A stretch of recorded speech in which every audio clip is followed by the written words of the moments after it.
পর্দার যে কনসেপ্ট আছে, এই কনসেপ্টের কারণটা কি, এর তাত্ত্বিক দিকটা কি, এটা আমরা অনেকেই জানি না। আল্লাহ রাব্বুল আলামিন সৃষ্টিগতভাবে মানুষকে এমনভাবে সৃষ্টি করেছেন যে নারী পুরুষ পরস্পর প্রতি আকৃষ্ট হয়।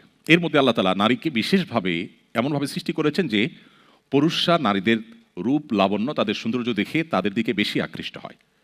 এই আকৃষ্ট হওয়ার ফলে মনোজগতে, কল্পনার জগতে একজন পুরুষ একজন নারীর খোলামেলা কোনো দৃশ্য বা সৌন্দর্য দেখে তাকে নিয়ে বাজে চিন্তা করা, আরো সহজ করে বললে মনে মনে রেপ করার, কল্পনার জগতে তাকে রেপ করার একটা স্কোপ তৈরি হয়।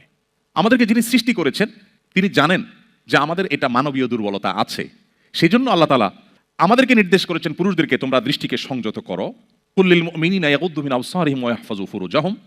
আবার নারীদেরকে নির্দেশ করেছেন ওয়ালা ইউদিনা যিনাতাহুন্না ইল্লা মা যাহারা মিনহা, নারীরা তাদের সৌন্দর্যকে প্রকাশ করে বেড়াবে না, যাতে করে একটা সমাজ সুস্থ স্বাভাবিক থাকে। আল্লাহর এই বিধানটাকে যদি আমরা ছুঁড়ে ফেলে দেই তাহলে কি হবে?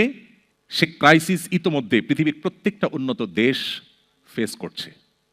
পরিবার ব্যবস্থাপনা ভেঙে পড়ছে, সংসারগুলো খান খান হয়ে যাচ্ছে। কান পাতলেই চতুর্দিকে আপনি শুনতে পাবেন পরিবার ভাঙার কান্নার আওয়াজ।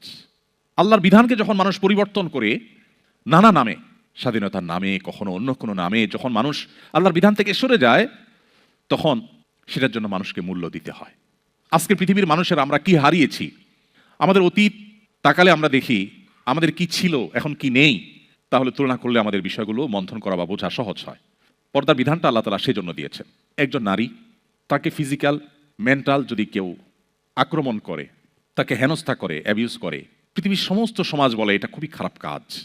কিন্তু মনোজগতে, কল্পনার জগতে কোনো নারীকে নিয়ে আপনি যত কুচিন্তা করেন, যত মনে বাজে চিন্তা করেন, এমনকি আপনি তাকে কল্পনার জগতে ধর্ষণ বা রেপ করেন, পৃথিবীর কোনো সমাজ কিন্তু সেটাকে খারাপ বলে না।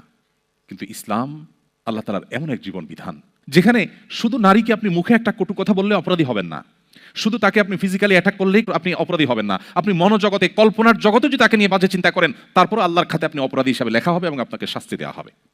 নারীর মর্যাদাকে ইসলাম কোথায় তুলেছে? কোনো নারীকে নিয়ে কেউ বাজে চিন্তা করবে সেই পথগুলোকে ইসলাম বন্ধ করে দিয়েছে। আর এই জন্য আমাদের বোনদেরকে পর্দা করতে হয় আর আমাদের পুরুষদেরকে চোখের পর্দা করতে হয়। উভয় পক্ষের পর্দা করার বিধান শরীয়ত দিয়েছে, ইসলাম আমাদের জন্য সেটিকে আবশ্যক করেছে। শুধু ইসলাম নয়, অন্যান্য ধর্মে, আপনি খ্রিস্টান ধর্ম, ইহুদি ধর্মেও যদি যান সেখানেও দেখবেন যে শালীন সুন্দর পোশাক পরে সৌন্দর্যকে প্রকাশ করে বেড়ানো থেকে বেঁচে থাকার জন্য পরিষ্কার নির্দেশনা আছে। এই জন্য একজন নারী তিনি তার পর্দাকে রক্ষা করার চেষ্টা করবেন। পর্দা কেমন হওয়া উচিত? তার সৌন্দর্য যেন প্রকাশ না হয় সেইভাবে পর্দা হওয়া উচিত। সৌন্দর্য যেখানে সেখানে প্রকাশ করবার জিনিস নয়, একজন মুসলমানের জন্য সেটা জায়েজ নাই। আপনি একজন স্বামী, বিবাহ করেছেন, মহর দিয়েছেন, স্ত্রীর ভরণ পোষণ দিচ্ছেন, আপনি আপনার স্ত্রীর সৌন্দর্য যদি বাহিরে প্রকাশ করে বেড়ান তাহলে ব্যাপারটা কি দাঁড়ালো? যে আপনি আপনার স্ত্রীকে সবাইকে দেখে তাকে নিয়ে বাজে চিন্তা করার স্কোপ আপনি তৈরি করে দিলেন। এভাবে হয়তো ভাবার সুযোগ আমাদের অনেকেরই হয় না। আপনি নিজে কোনো নারীর খোলামেলা দৃশ্য চোখে পড়ার পর আপনি কি করেন? আপনার মনোজগতের অবস্থা কি হয়? ঠিক আপনার ফ্যামিলির কোনো নারীর খোলামেলা এবং অশ্লীল পোশাকে যখন তারা অন্যদের সামনে আসে, সেটা অনলাইনে হোক অফলাইনে হোক, তখন আপনি একবার ভাবুন সবাই কিন্তু সেই চিন্তাটাই করে যেটা আপনার মনের ভিতর আসে। সো পর্দা বোঝার জন্য এই সিম্পল কথাটা যথেষ্ট।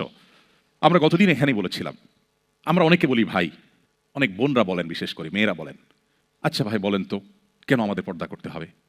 সমস্যা তো আপনাদের পুরুষদের। আপনারা চোখে তালা দিয়ে দেন, আপনি সেটা না করে বলতেছেন আমি পর্দা করতে। সমস্যা তো আপনার চোখে, আপনার মনে। আল্লাহ তো বলছে আপনার চোখ নিয়ন্ত্রণ করতে। আমাদের দেশে অনেক নাস্তিক মেয়েরাও এই কোরআন আয়াত শোনায় যে আল্লাহ তো বলছেন পুরুষকে কি করতে? চোখ দৃষ্টি অবনত করতে। তো তুমি তোমার দৃষ্টি অবনত করো, তাহলে তো লেটা চোখে যায়, আমার কেন ঝামেলা করছো?